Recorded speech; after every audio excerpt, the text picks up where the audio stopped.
নির্বাচন commission vote চুরি করছে। অভিযোগ দক্ষিণ করিমগঞ্জ সমষ্টির সম্ভাব্য কংগ্রেস প্রার্থী রফিক আহমেদ চৌধুরী।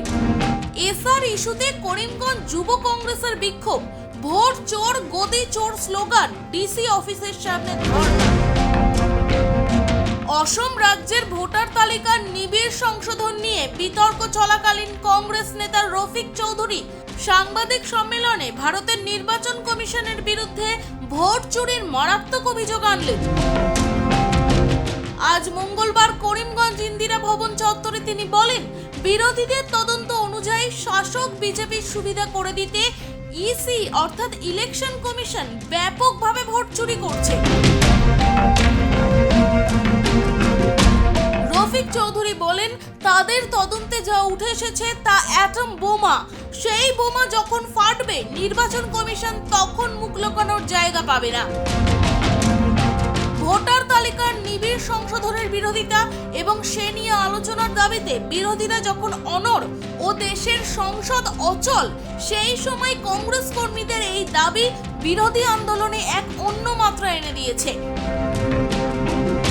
ইসির কর্তাদের নাম না করে রফিক বলেন, যারা এই ভোট চুরির কারিগর, যারা এই অপকর্মের সঙ্গে যুক্ত, তাদের কেউ পার পাবেন না। ওপর থেকে নিচ পর্যন্ত কাউকে রেয়াত করা হবে না। ইসির কর্তাদের উদ্দেশ্যে রফিক বলেন, আপনারা যা করছেন তা দেশদ্রোহিতা। আমরা আপনাদের প্রত্যেককে খুঁজে বের করব। অবসর গ্রহণ করলেও কাউকে ছাড়া হবে না। আমি প্রথমে আপনার দর্শকবৃন্দকে ধন্যবাদ জানাই এবং এই সংকটময় মুহূর্তে সবাইকে ধৈর্য ধরে কিভাবে আমরা আমাদের বৈধ নাগরিককে ভোটার তালিকা অন্তর্ভুক্ত করা যায় সেই জন্য সাহায্য করার জন্য আমি অনুরোধ করে দুই একটি কথা বলার চেষ্টা করব। দেখেন, স্পেশাল ডিভিশন আপনারা একটু আগে যদি যাই আমরা বিহার ইলেকশন, এসআইআর বিহার ইলেকশনে আপনারা দেখেছেন বিজেপি সরকার, এখন যে মোদী সরকার বা হিমন্ত সরকার বা অমিত শাহ যে আছেন, ওরা যা বলে তাই করে, যে লিগ্যাল হোক ইলিগ্যাল হোক, ওরা কীভাবে পাওয়ারে আসবে সেইভাবে ওরা কাজ করে যায়। ওরা কোনো আইনসিদ্ধ মতো কোনো কাজ করতে চায় না। আর ওরা যেহেতু ওরা কোনো ডেভেলপমেন্ট করছে না, মানুষ ওদেরকে চায় না, সেই জন্য ওরা 2 নম্বর উপায়ে পাওয়ারে আসতে চায়। আসামও সেইভাবে এসআর নিয়ে ওরা আরম্ভ করে দিয়েছে। যেমন একজন মানুষ একটা কমপ্লেন দিল 132 জনের নাম্বার, এই সেলিমউদ্দিন, আপনি এই সীমান্ত কানেশ্বরকে স্টে ধরুন। আমি সার্ভিস করেছি প্রায় 37 বছর, অনেক কমপ্লেন এসেছে। আমরা কমপ্লেনটা স্টাডি করি, যে কমপ্লেন দিয়েছে করে দেখি আমি বলে তোমার কী অভিযোগ, যদি কোনো প্রাইমারি এভিডেন্স পাওয়া যায় we go for further consideration.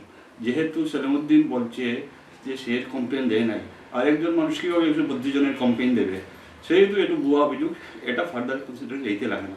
যেহেতু ওরা বিওলোকে প্রেশার দিচ্ছে, এতে বোঝা যায় ওদের মোটিভ বেস্টের ইন্টারেস্ট, তারা বৈধ নাগরিকের নাম কাটতে চায়। আর সেই জন্য আমি মনে করি যে যেগুলো এই ডেপুটি কমিশনার, ডিস্ট্রিক্ট কমিশনার আছেন, ওনারা বায়াসড, ওনাদের মোটিভ হলো বৈধ ভোটার তালিকা থেকে বৈধ নাগরিককে কীভাবে বাদ দেওয়া যায়। সেই জন্য আমরা গত শনিবার, আপনারা জানেন আমার বড় ভাই হাফিজ শ্রীরামন চৌধুরী সাহেব সিভিল সোসাইটির প্রেসিডেন্ট, ওনার নেতৃত্বে একদল ইলেকশন চিফ ইলেকশন কমিশনার আমরা গিয়েছিলাম। তখন ডিটেলস মুখানুপুরে আমরা ওনাকে বুঝিয়ে দিই, উনিও খুব মনোযোগ সহকারে শুনেছেন এবং ডিসিকে ইনস্ট্রাকশন দিয়েছেন সব ডিসিকে যে section 32 of Indian revenue act 1950 এবং 13 অফ 1950 মতে প্রত্যেক ডিস্ট্রিক্ট মধ্যে কাজ করার জন্য উনি কত প্রতিশ্রুতি দিয়েছেন। যদি কোনো অফিসার ভায়োলেট করে under section 32 of Indian peoples representative act মতে breach of illegal conduct or শাস্তি হতে হবে। এবং ও যেহেতু উনি chief election commissioner, as per section 13 of the people representative act he is responsible. Karimganj থেকে মইনুল হকের প্রতিবেদন, ভয়েস 365 বাংলা।